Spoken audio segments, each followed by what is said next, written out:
Good morning guys. कैसे हैं आप लोग? और मैं आशा करती हूँ I hope you are doing well and you all are safe secure in the आपका house and you should not move out from your house without any reason because of right now there's a cap ka lots of spreading the cap ka corona in our country again, and you can say this is the cap ka third wave.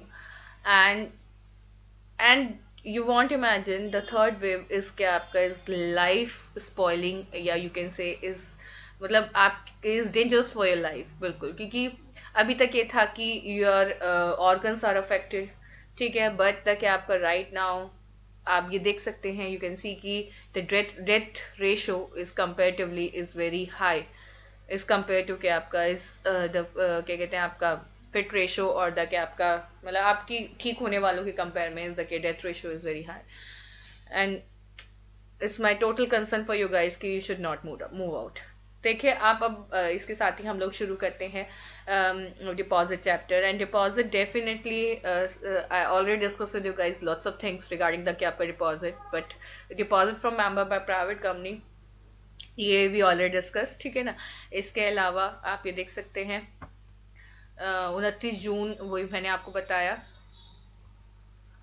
Sorry guys, sorry, एक minute.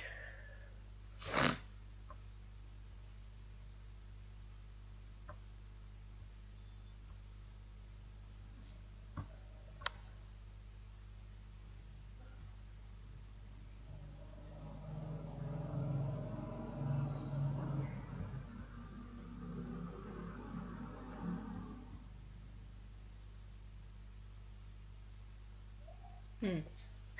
29 जून 2016 से लेकर 12 जून 2017 तक की क्या situation थी, फिर 5 जून 2015 to 28 जून 2016 क्या situation थी, एंड देन उसके बाद फिर आपका क्या कहते हैं ना, private company could have accepted deposit from इस मेंबर एक्सटेंट ऑफ 100%, ठीक है ना। क्या कहते हैं फ्रीज ऑफ, ठीक है, बट क्या आपका amount receiver deposit such company would have to comply with क्या आपका कंडीशंस, ठीक है, ये हमने ऑलरेडी डिस्कस किया था। Deposit from member by private company, ये हमने बहुत सारी चीजें क्या कर ली, ऑलरेडी डिस्कस कर ली है कि private company would could have deposit, ठीक है ना, accepted deposit from its member to extend of 100%, we already discuss, ठीक है ना, ये हम ऑलरेडी डिस्कस कर चुके हैं। इसके बाद अदर देन प्राइवेट कंपनीज, ठीक है,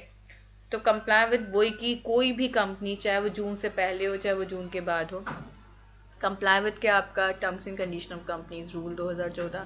and file the detail of money से accepted register in the manner so prescribe. ये हमने वैसे ट्री चार्ट में सब कुछ डिस्कस कर लिया था, इन्होंने क्या किया ट्री चार्ट में भी दे दिया, मतलब ऑब्वियसली क्या कहते हैं जो जो रूल्स रेगुलेशन दे रखे हैं, ठीक है, जो इन्होंने आपको रूल्स वगैरह दे दिए वो इन्होंने क्या किए, मतलब ये ऑब्वियसली यहाँ से मैंने नोट्स बनाए हैं आप लोगों के लिए, पीपीटी स्लाइड्स बनाई हैं। इन लोगों ने क्या किया है कि आपको क्या कहते हैं, मतलब ये सब जगह ऐसे ही गिवन है, ट्री चार्ट में भी है, बट ट्री चार्ट से बच्चे थ्योरी कैसे नोट डाउन कर पाएंगे, तो इसलिए इन्होंने थ्योरी फॉर्म में भी दे दिया। अब प्राइवेट कंपनी का तो हमने ऑलरेडी डिस्कस किया कि हम प्राइवेट कंपनी के लिए अगर रिवाइज करें तो प्राइवेट कंपनी का यही है कि वो किसको लोन भी दे सकती है, आपका जो मतलब डिपॉजिट ले सकती है आपका अपने मेंबर से 100% तक का भी ले सकते हैं, उसके लिए भी है पॉइंट, और अगर 100% से ऊपर लेना चाहते हो तो उसके लिए भी पॉइंट है, ठीक है। अब अदर देन प्राइवेट कंपनी, तो deposit from members by the specified FSC public company, तो FSC public company is an unlisted public company which is licence to operate by the RB, बिल्कुल, क्योंकि ये एक तरह की क्या है क्या कहते हैं इंटरनेशनल फाइनेंशियल सर्विसेज कंपनी है, तो इनका काम ही सीधा क्या करना है, लोगों को फाइनेंस प्रोवाइड करना है, क्योंकि नाम से ही पता चल रहा है फाइनेंशियल सर्विसेज कंपनी। तो ऑब्वियसली और क्योंकि ये फाइनेंशियल सर्विसेज कंपनी है तो या तो आरबीआई से क्या लेंगी आपका लाइसेंस लेंगी, या सेबी से लेंगी, आईआरडीए से लेंगी। RBI I think you guys knows about the RBI's Reserve Bank of India, SEBI is the Security Exchange Board of India, and IRDA is the Insurance Regulatory Development Authority from the क्या आपका International Financial Service Center located in any approved multi services says, yes, says is a special economic zone area where if the government declare any area as a क्या आपका says,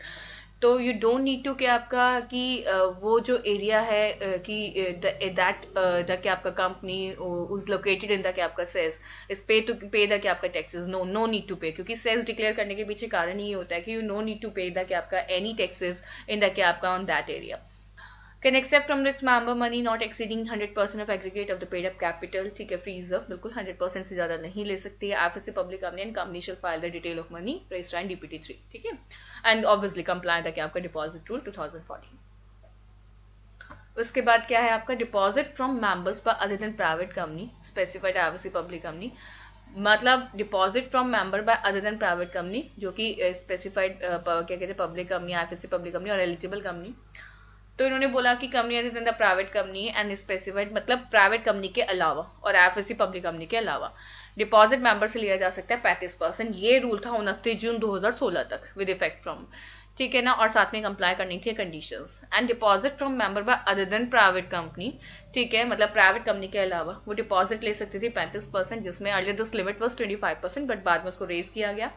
and this company will have to comply with the condition 73(2), बिल्कुल बहुत important section है। And as amended from time to time the condition is to be comply with the given in the given below notes, ठीक है, जो कि इन्होंने यहाँ given कर रखा है। And deposit from the members by public company and private company prior to 5th June 2015, subject to passing of resolution general meeting and fulfillment of a specified condition, company can take deposit from its member to the क्या आपका मतलब 15 जून से पहले ही था कि अगर आप conditions पूरी करते हो तो आप जनरल मीटिंग बुलाओ और उसमें रेजोल्यूशन पास करो तो आप 25% तक का क्या ले सकते हैं, आप डिपॉजिट ले सकते हैं। ये वाली बात थी।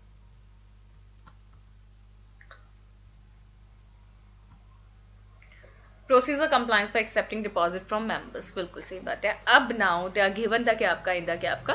द ट्री फॉर्म कि अब ये इन्होंने फिर से कैसे दिया। कंप्लायंसेस तो सीधी सी बात है, देखिए जब भी इफ वी फुलफिल द क्या आपका कंडीशंस तो डेफिनेटली कंडीशंस भी एक कंप्लायंसेस का ही पार्ट होती हैं कि जब भी हम लोग कोई काम करने जाते हैं तो देयर इज अ प्रोसीजर कि अगर आप उस प्रोसीजर को फुलफिल करेंगे तो ही आप क्या करेंगे, आपका उस काम को कर सकते हैं। तो सबसे पहले फॉर प्राइवेट कंपनी, ठीक है, विच आर कवर्ड अंडर क्या आपका exemption notification, O R required. O R is passing in the क्या आपका general meeting, general meeting is the क्या आपका शेयर होल्डर्स मीटिंग, तो that should be call by the क्या आपका जो क्या कहते हैं कंपनीज होती है, शेयर होल्डर्स को कॉल किया जाता है, उनको नोटिस दिया जाता है जनरल मीटिंग का। एंड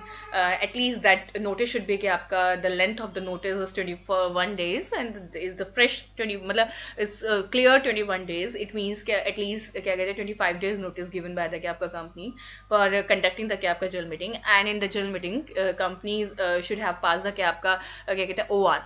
ठीक है, एंड क्या आपका कंपनी अदर देन इन क्या आपका B, ठीक है, वही आपका OR मेंबर रिक्वायर्ड, बिल्कुल ordinary resolution of the member required,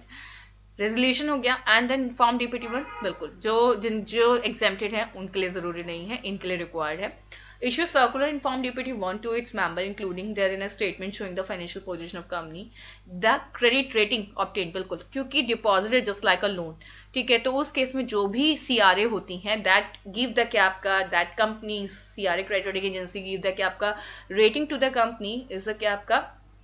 rating दी जाती है कंपनी को, ठीक है, कि अल्टीमेटली आप लोग की financial position is quite good और नॉट टू पे द क्या आपका डेट्स ऑफ कंपनी, ठीक है ना, क्लियर हो गया। तो rating is given by the क्या आपका CRA। तो the total number of depositor and the amount due towards deposit in respect of any previous deposit accepted by the company such as the particular in such form, ठीक है। And I file a copy of the circular statement with the registrar within 30 days before the date of issue of circular and such circular has to be issued to member by registered post, ठीक है, एक minute,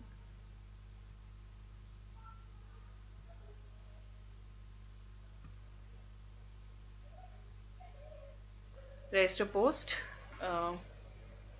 rating and total number of deposit amount due towards deposit respect of any previous deposit by company as a particular in such form. File a copy of the circular statement with the registrar within 30 days before the date of issue of circular, and the circular has to be issued to member by registered post and with acknowledgement due or speed post or by electronic mode. Certificate of statutory auditor attach, बिल्कुल statutory auditor की जरूरत क्यों पड़ी भाई, ये बताने के लिए कि कंपनी के फाइनेंशियल स्टेट मतलब जो स्थिति है वो कैसी है, कि कंपनी डिपॉजिट लेने के बाद पे कर पाएगी नहीं कर पाएगी, that company has not committed any default in the repayment of any deposit, जो पहले लिया था या उसका इंटरेस्ट पे करने में कोई बदतमीजी तो नहीं दिखाई है, क्योंकि जब तक स्टैचुटरी ऑडिटर उसको सर्टिफाई नहीं करेगा तब तक क्या नहीं होगा, आपका